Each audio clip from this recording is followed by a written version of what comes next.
O Deus da Aliança.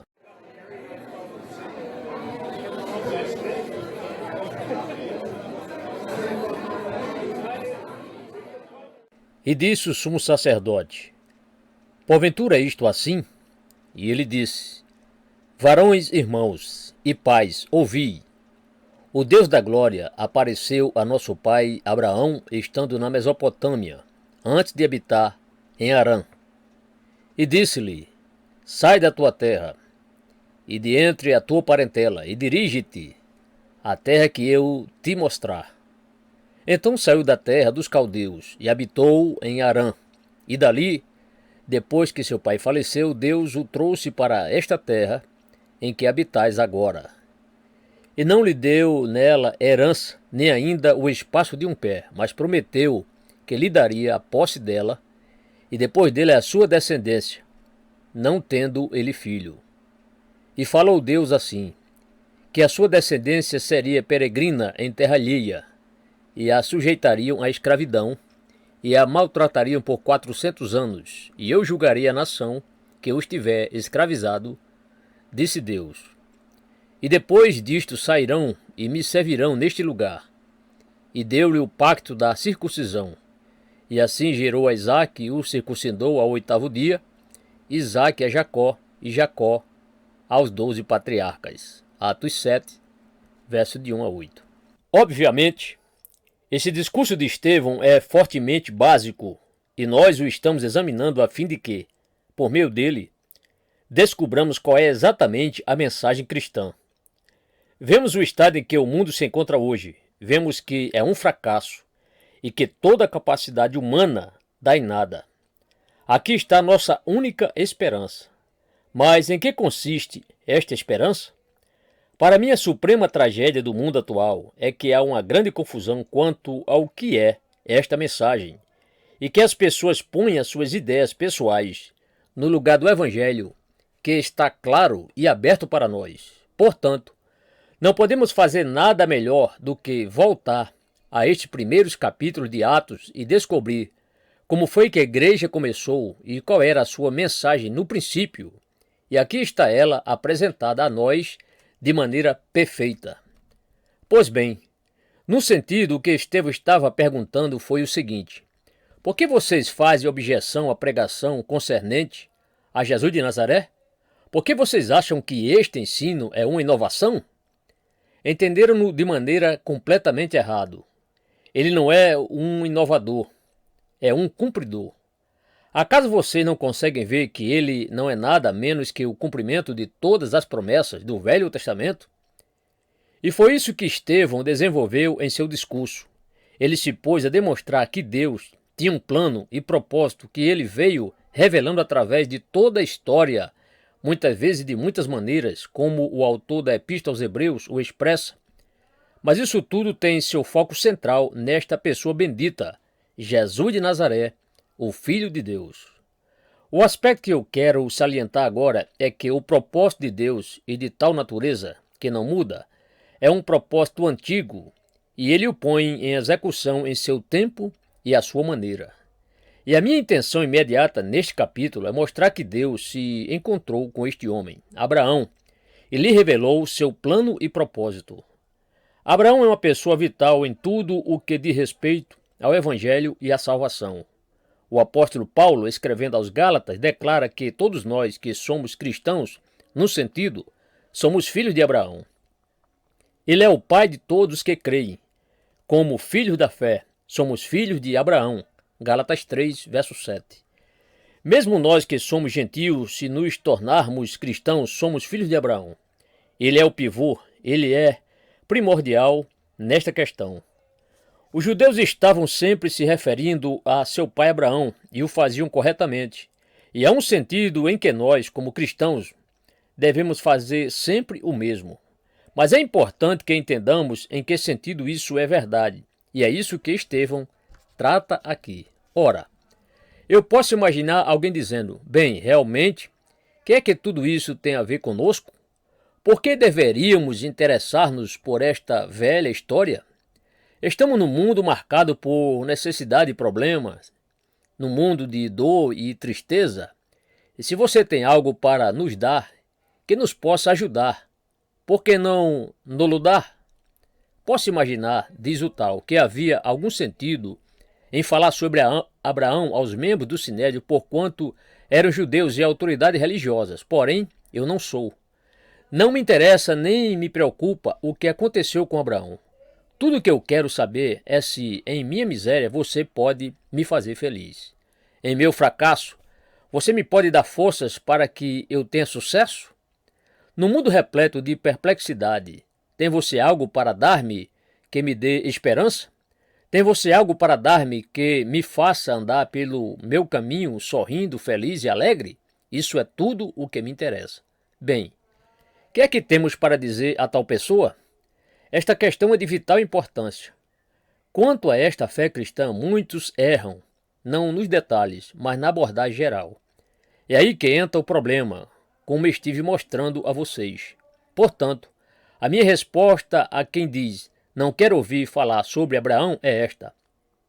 Falar dessa maneira não só é perigoso e estúpido, mas na verdade torna impossível experimentar a bênção desta grande salvação cristã. Os mendigos não têm como fazer escolhas, e a primeira coisa que o Evangelho nos diz é que todos nós somos mendigos. Se você não enxergar isso, nunca será cristão. Se você acha que tem no bolso uma espécie de moeda forte ou de cartão de crédito espiritual, você nunca experimentará a salvação. Você não chegará à salvação enquanto estiver recorrendo a alguma outra coisa deste mundo. Você precisa pôr-se de joelhos. Naturalmente, isso é tão diferente no mundo, não é?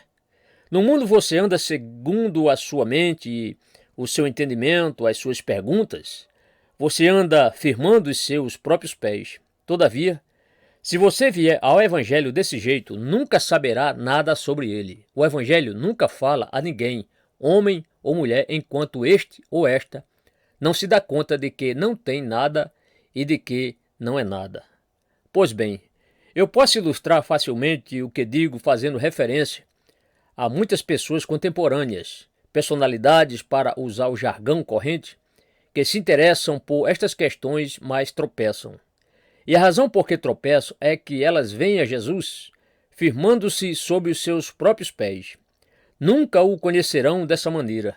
A única maneira de aproximar-se dele é de joelhos, ou talvez até prostrando-se de corpo inteiro no chão. A minha segunda resposta é a seguinte: temos que aceitar esta salvação segundo a maneira de Deus. É sua salvação. Foi o Deus da glória que apareceu a Abraão. É ele que decide.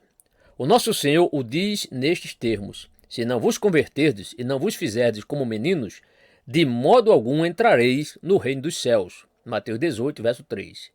Isso diz respeito a homens e mulheres adultos. É preciso que vocês se tornem crianças, admitindo que não sabem nada e não possuem nada. Eu estaria enganando vocês se não dissesse que vocês têm que receber a salvação segundo a maneira de Deus. Talvez você diga: mas isso é intolerável. Tudo bem. Enquanto você continuar pensando e dizendo isso, nunca a experimentará. Você tem que chegar ao fim de si mesmo e então vai estar pronto para receber esta salvação como ela lhe é oferecida por Deus. Permita que eu me expresse assim. Não devemos ver a salvação cristã como as seitas tendem a ver estas questões.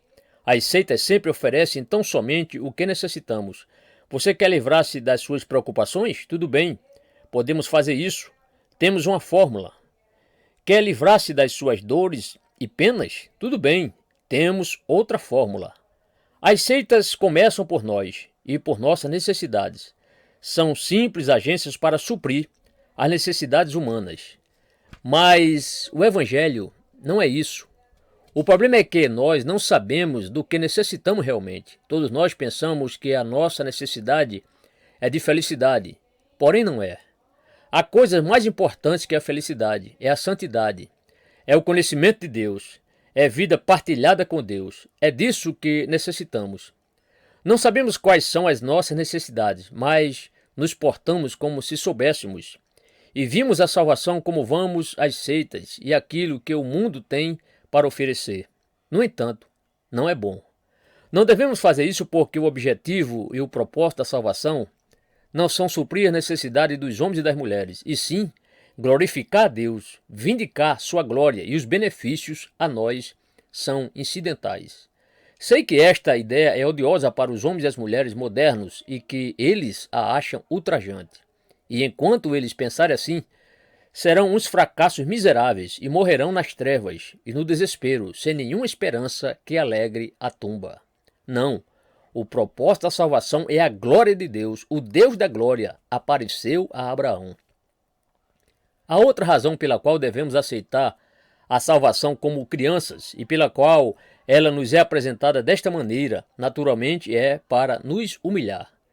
Todos nós precisamos humilhar-nos, especialmente os homens e as mulheres do século XX, cujo maior problema é seu orgulho e sua arrogância. Eles não são piores do que os seus predecessores, exceto que falam mais do seu conhecimento. Eles têm agências que os habilitam a fazer isso, livros, televisão, rádio, etc. Eles se portam constantemente de maneira arrogante e precisam ser humilhados e humilhar-se até ao pó. Uma das primeiras coisas de que precisamos descartar-nos é desta prosa sobre o século XX. Isso é completamente irrelevante. É um falso atrativo que nada tem a ver com estas questões. Mas, finalmente, e no que me concerne, este é o aspecto mais glorioso da mensagem toda. Estou lhes falando do Evangelho desta maneira, com o fim de lhes dar certeza absoluta e dar segurança a vocês, de mostrar-lhes que o Evangelho não é apenas algo pequeno, e sim a coisa maior, mais gloriosa e mais maravilhosa do universo. Não é tão somente algo que me pode dar alguma ajuda quando quero ou quando preciso. Não, não. O Evangelho faz com que eu me esqueça de mim mesmo. Eu me perco em encanto, amor e louvor, quando contemplo as profundezas do Deus eterno e do seu sempiterno amor, encarnado ou expresso em seu Filho unigênito. É por isso que eu estou expondo isso a vocês desta maneira. Aí está, pois, a introdução. Passemos agora aos detalhes. Concluímos o nosso estudo anterior dizendo que Deus tem um plano de redenção, que o Evangelho interessa-se pela redenção individual, mas também que se interessa pela redenção do cosmos. Examinemos então um pouco mais este plano. Quando foi que Deus concebeu este grande propósito de redenção de todo o cosmos? Aí está uma pergunta importante. E a resposta colocada diante de nós em muitos lugares na Bíblia é que foi antes da fundação do mundo. Efésios 1, verso 4. Antes de haver sido criado o mundo, Deus planejou a redenção dele. Por quê? Porque ele é o Deus da glória. Ele conhece todas as coisas. Ele sabia o que o homem ia fazer. É por isso que o apóstolo Paulo fala aos coríntios nestes termos. Mas falamos a sabedoria de Deus oculta em mistério, a qual Deus ordenou antes dos séculos, para a nossa glória. 1 Coríntios 2, verso 7. Pois bem, esse é o fato no qual eu me glorio.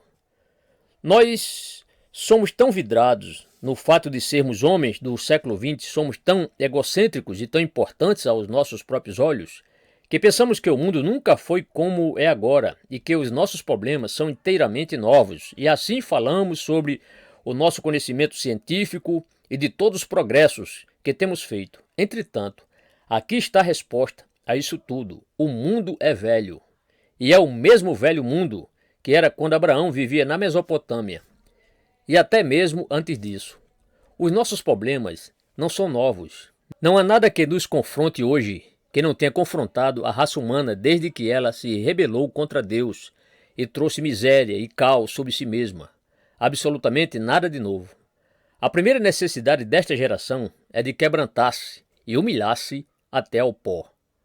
A história nos mostra que a humanidade não mudou nada, e eu dou graças a Deus por isso, porque somos confrontados, não por alguma nova teoria ajustável aos homens e às mulheres do século XX, mas sim pelo plano e propósito divino de salvação e redenção. É assim que se pode levar as pessoas modernas aos seus joelhos e ao pó. Onde fica então a sua importância pessoal? Não, não, esqueçam tudo isso. E tratem de compreender que vocês são apenas humanos, homens e mulheres decaídos, verdadeiros fracassos, que as suas necessidades são as necessidades que sempre a humanidade teve, desde o princípio. E eu dou graças a Deus porque percebo que não estou numa condição contingente ou incerta. Não estou esperando por novas ideias, por alguma inspiração aqui ou ali, porém, que devo comparecer perante um Deus que viu tudo e planejou tudo do princípio ao fim, antes mesmo da criação do mundo, antes de a humanidade vir à existência. Também sou levado a lembrar-me de que o plano de Deus é minucioso.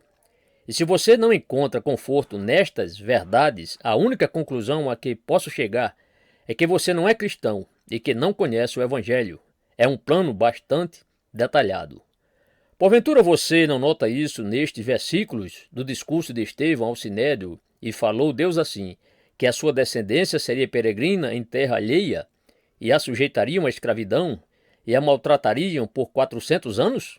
Ora, Deus disse isso a Abraão muito tempo antes de acontecer, e a única conclusão que podemos extrair é que Deus está no controle de todas as coisas, que Ele está acima disso tudo e que Ele determinou tudo isso.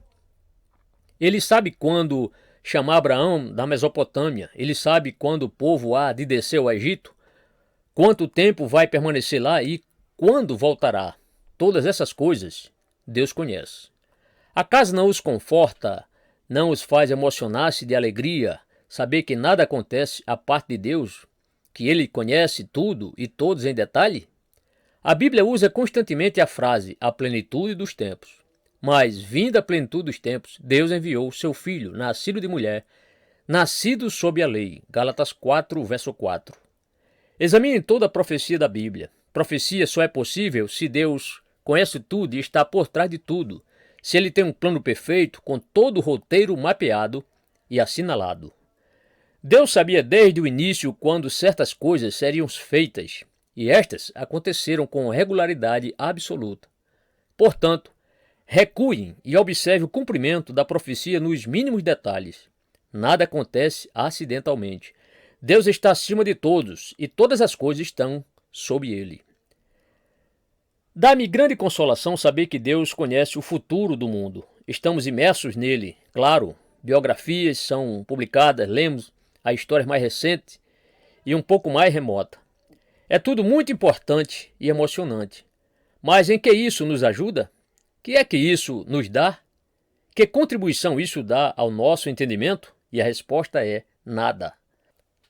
A nossa vida, na verdade, é como Shakespeare diz em Macbeth, um conto sem nenhum sentido, contado por um idiota.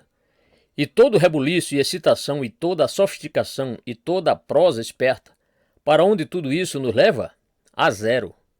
Que é que eles sabem do futuro? Nada. Esta mensagem, contudo, me diz que Deus planejou o princípio e também planejou o fim.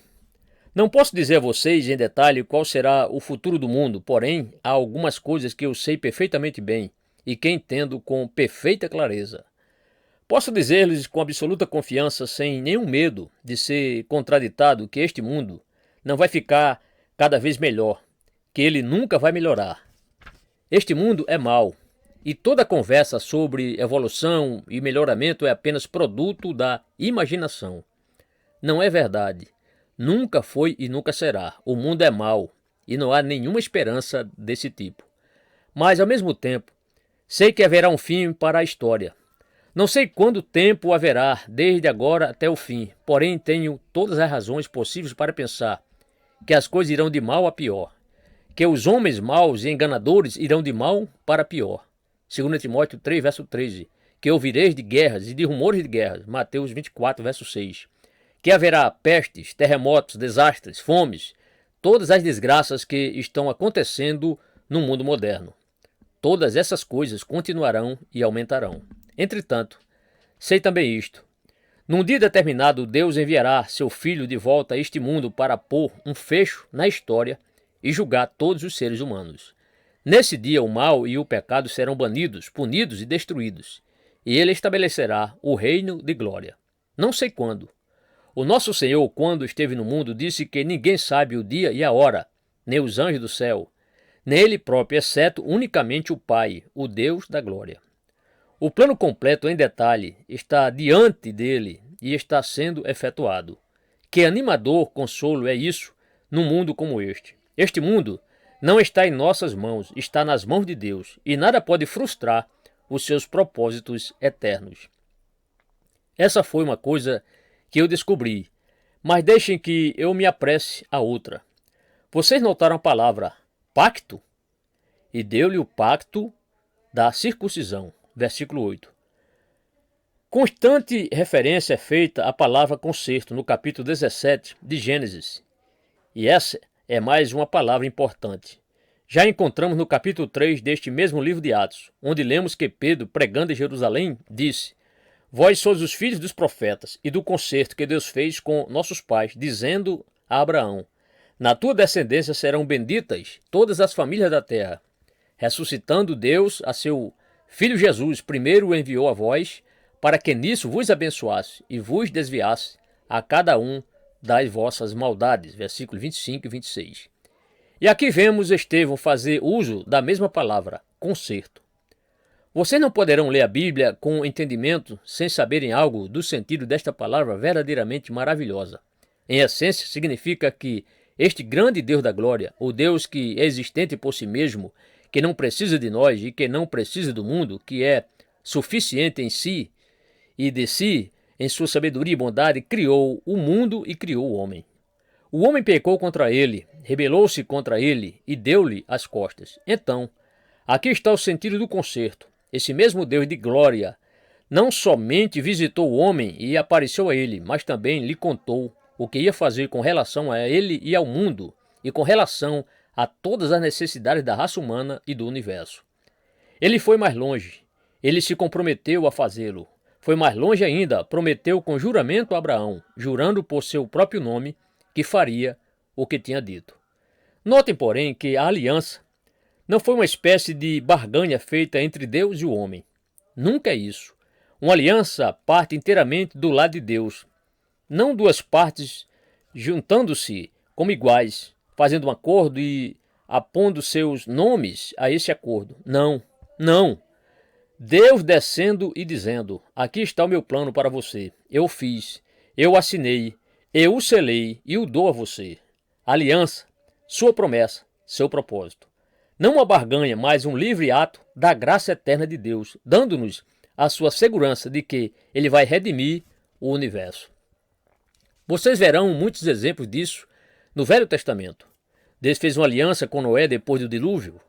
O mundo tinha sido destruído por uma enchente, mas depois que Noé e sua família saíram da arca, Deus deu uma garantia.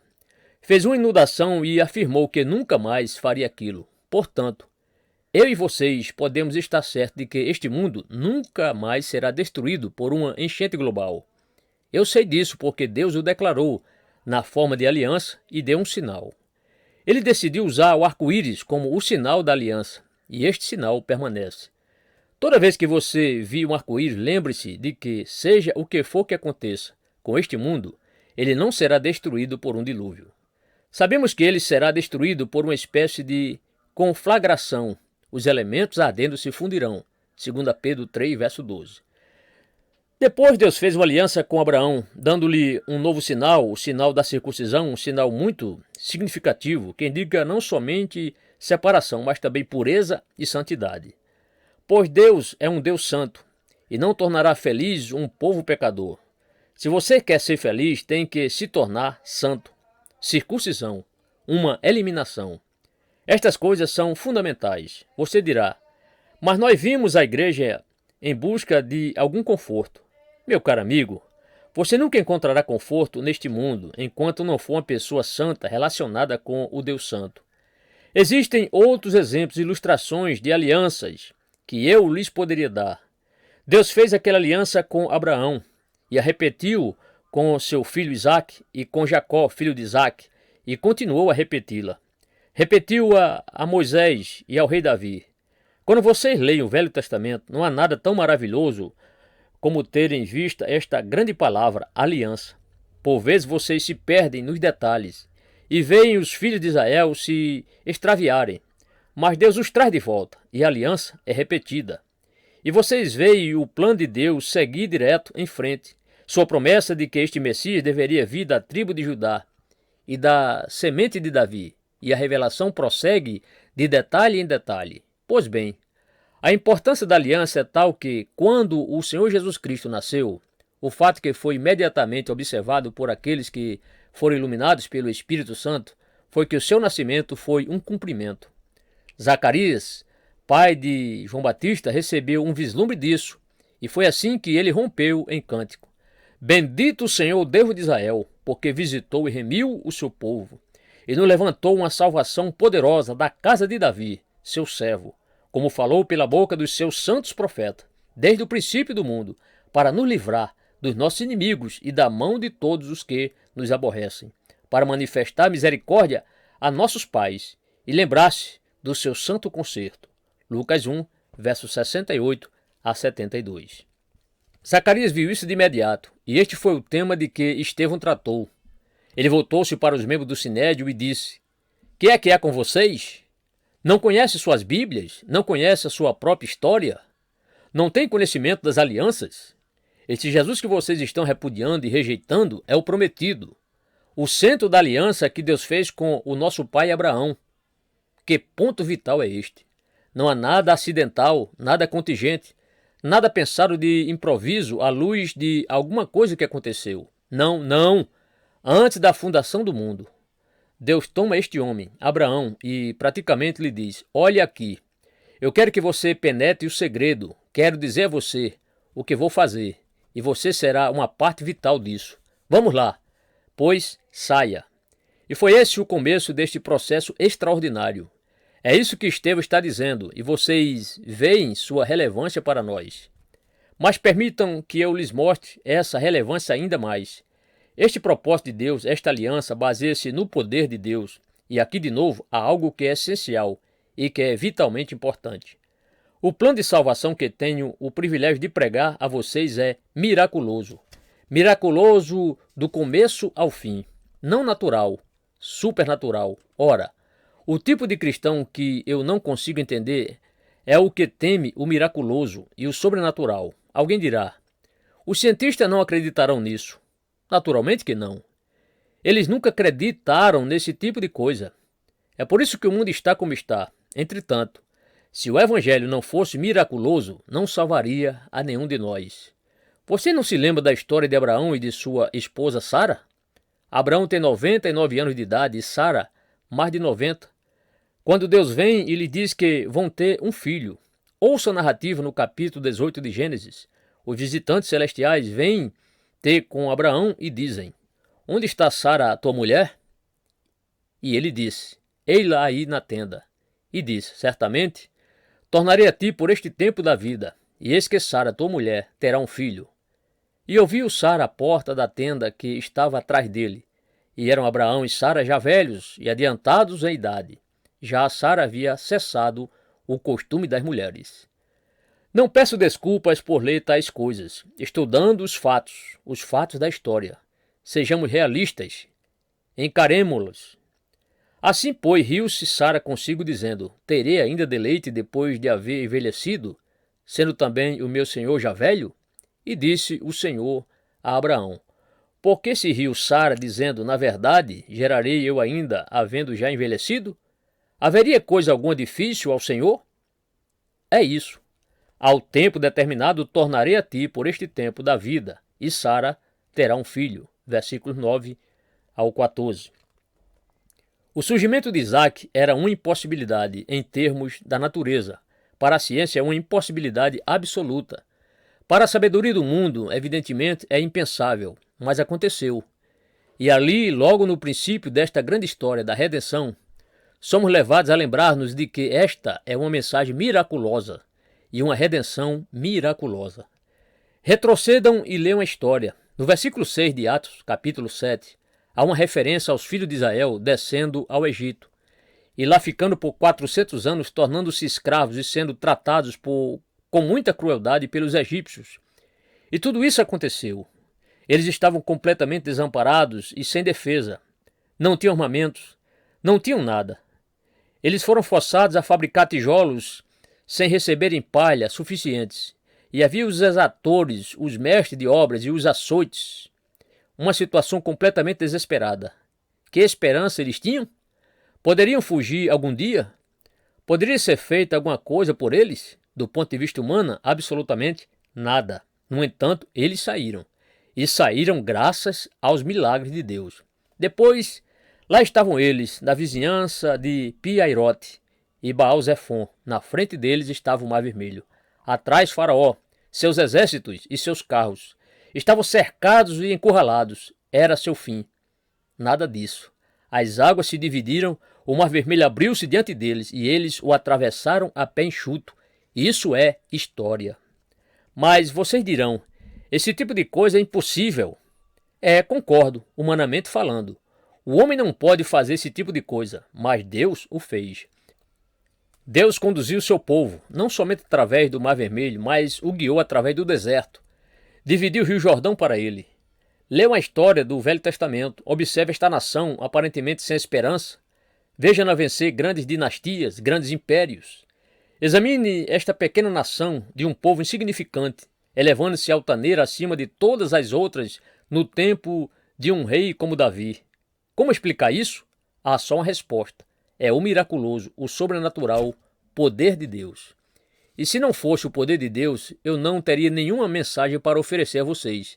Mas esta é a minha mensagem, porque não me envergonho do Evangelho de Cristo, pois é o poder de Deus para a salvação de todo aquele que crê. Romanos 1, verso 16. Se não fosse o poder de Deus, não haveria Evangelho. O homem não pode salvar o homem. Eu não me posso salvar, não posso salvar ninguém.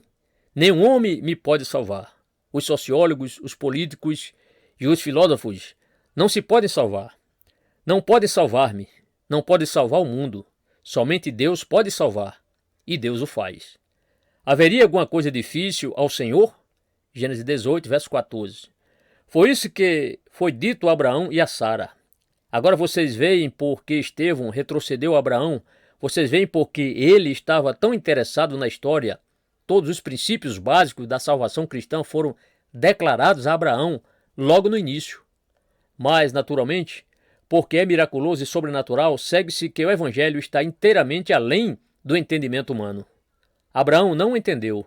Sara entendeu menos ainda. Todavia, graças a Deus, a nossa salvação não depende do nosso entendimento. Se dependesse, ninguém seria salvo. O erro fatal das pessoas hoje é que querem entender. E não entendem a salvação da qual você fala, dizem elas. E porque não entendem, rejeitam-na. E o seu mundo vai de mal a pior. Abraão disse a Deus, por que não Ismael? O rapaz que nascera de uma serva de Sara, Agar. Ali estava ele, o filho de Abraão. Parecia tão natural. Abraão disse, é impossível que Sara tenha um filho, ela tem mais de 90 anos, mas aqui está meu filho Ismael. Por que não fazê-lo o herdeiro? Por que não lhe dá a promessa? É assim que os homens e as mulheres pensam. Eles acham que sabem das coisas e até dizem a Deus o que ele deve fazer. A loucura final desta era e geração moderna é que ela se aventura a criticar Deus, fazer-lhe sugestões e lhe propor modificações. Por que não fazer isto? O meu Ismael. Nós não entendemos, mas graças a Deus somos salvos apesar da nossa incapacidade de entender. Deus disse a mesma coisa por meio de Isaías, porque os meus pensamentos não são os vossos pensamentos, nem os vossos caminhos os meus caminhos, diz o Senhor. Porque assim como os céus são mais altos do que a terra, assim são os meus caminhos mais altos do que os vossos caminhos, e os meus pensamentos mais altos do que os vossos pensamentos. Isaías 55, versos 8 e 9. Entender? Claro que não.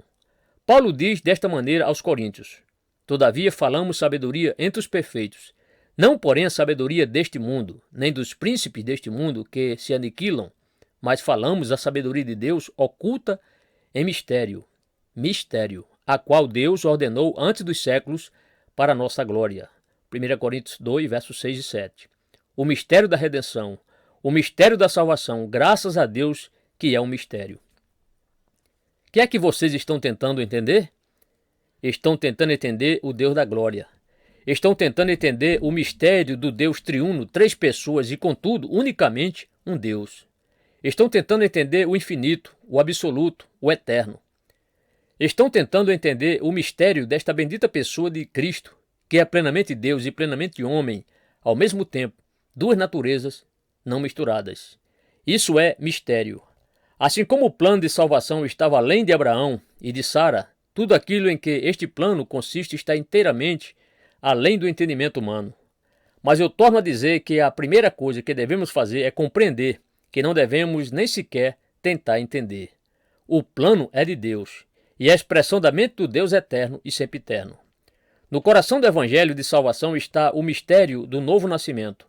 Do que é que eu e vocês necessitamos por natureza? Necessitamos nascer de novo.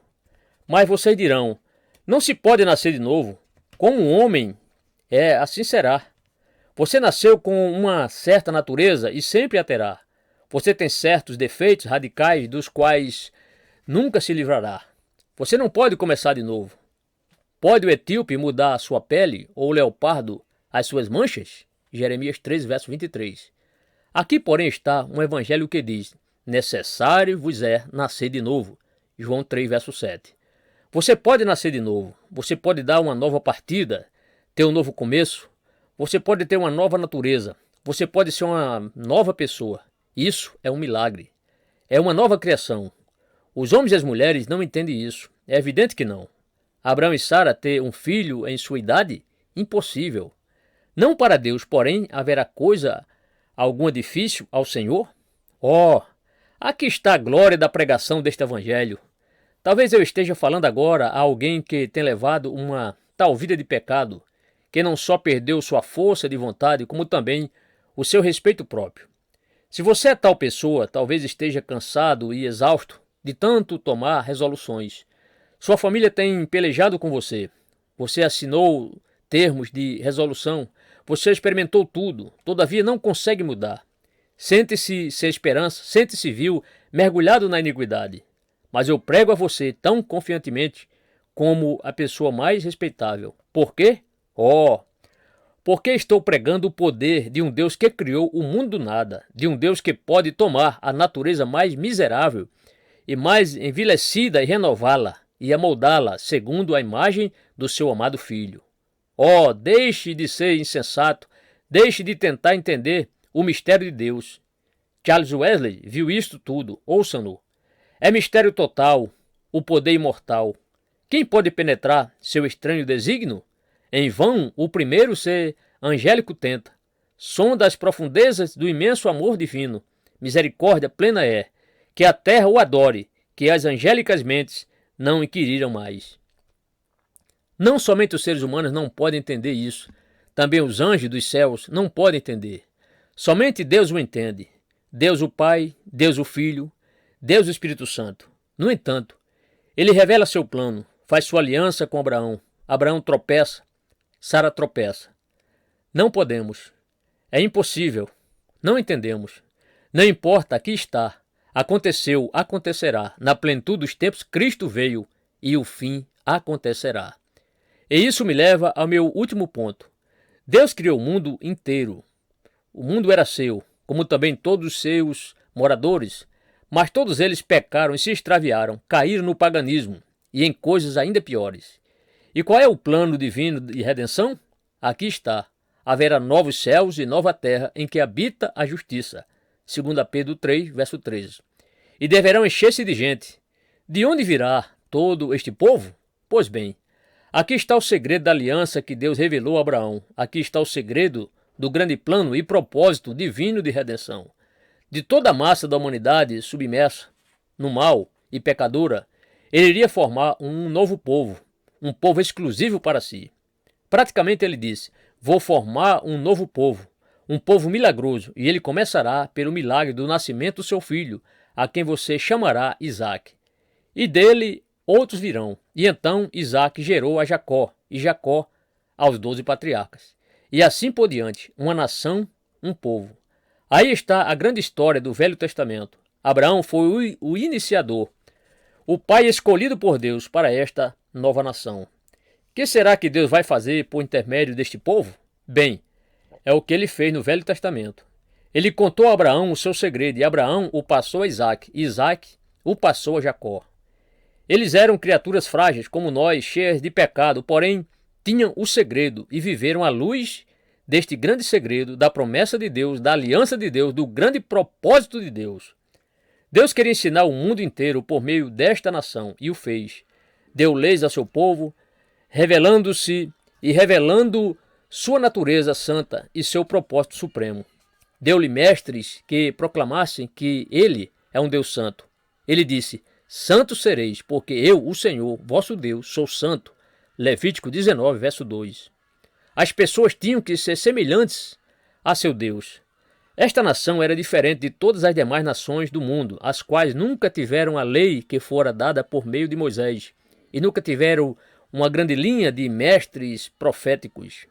Não, essas nações estavam imersas nas trevas e na iniquidade do paganismo. Se lhes parece bem, elas permaneciam numa espécie de Mesopotâmia.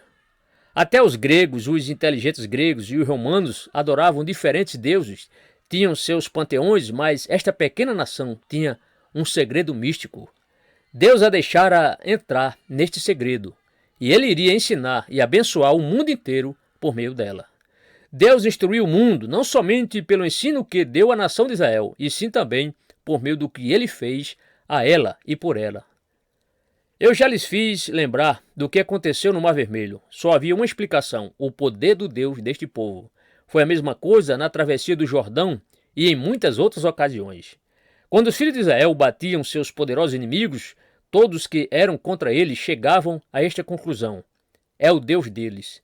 É maior que os nossos deuses. Quem é este Deus deles? Deus estava revelando ao mundo todo algo da verdade concernente a si próprio. Entretanto, supremamente, o fim e o objetivo de Deus consistiu em preparar tudo para a vinda de seu Filho a este mundo limitado pelo tempo. Nisso está o centro do plano de Deus.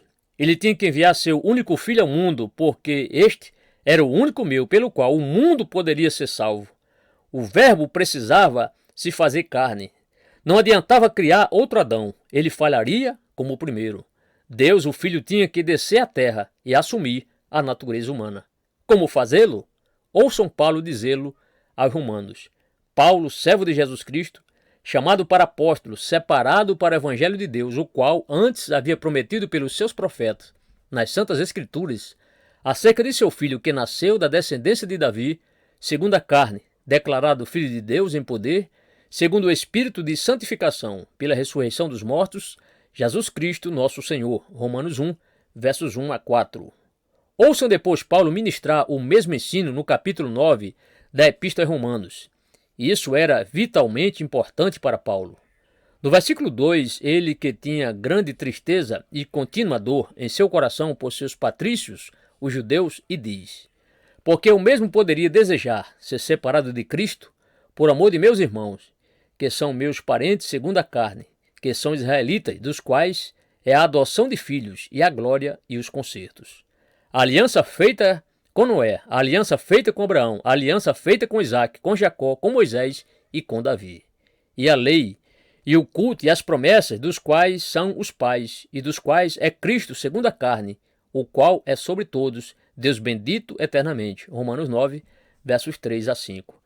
De Abraão, Deus formou esta nação, a fim de que dela viesse o Messias bendito. Ele nasceu judeu, da semente de Davi segundo a carne. E é por intermédio desta pessoa, desta semente de Abraão, que todas as nações do mundo são abençoadas. Uma nação para começar, mas agora ele vai reunir o seu povo de todas as nações, línguas e povos, e vai formá-los para si próprio. Este é o grande centro deste plano e propósito de redenção. A semente da mulher ferirá a cabeça da serpente. Veja Gênesis 3, verso 15. Como disse o nosso Senhor: Abraão, vosso pai, exultou por ver o meu dia, e viu-o, e alegrou-se. João 8,56. Deus disse a Abraão o que ele ia fazer. Esse foi um dos segredos que ele revelou. Bem, lá para trás, 2000 anos antes do nascimento do Senhor Jesus Cristo, Deus dissera a este homem, Abraão, que dos seus lombos, por assim dizer, da sua semente, o Filho eterno de Deus ia nascer segundo a carne. E era seu filho, e por meio dele que todas as nações da terra seriam abençoadas. Todos os planos de Deus se centralizam no Senhor Jesus Cristo, porque todas quantas promessas há de Deus são nele sim, e por ele, o Amém, para a glória de Deus por nós. 2 Coríntios 1, verso 20. Deus estava em Cristo reconciliando consigo o mundo. 2 Coríntios 5, 19. Foi isso que Deus disse a Abraão. O Deus da glória apareceu a Abraão estando na Mesopotâmia e lhe deu um vislumbre da vinda de seu filho e da cruz do Calvário. Abraão não entendeu isso. Grande escuridão caiu sobre ele. Gênesis 15, verso 12. Mas lhe foi concedido um vislumbre. E esta é a mensagem de salvação. Quanto a vocês, membros do Sinédrio, exclamou praticamente Estevão, por que vocês rejeitam esta pessoa? Não conseguem enxergar que ele é o cumprimento de tudo aquilo em que vocês alegam crer? Ele é o apogeu, o centro focal do propósito eterno de Deus, o cumprimento de todas as alianças e promessas dadas aos pais. Aqui está ele, a pessoa pactual, a pessoa que constitui a mensagem central da aliança. E a menos e exceto que creiam nele, vocês permanecerão em seus pecados, perdidos e sem esperança. Que Deus tenha misericórdia de nós, mostre-nos a nossa total inabilidade e então abra os nossos olhos para a glória da sua aliança e para o mistério do seu plano de redenção.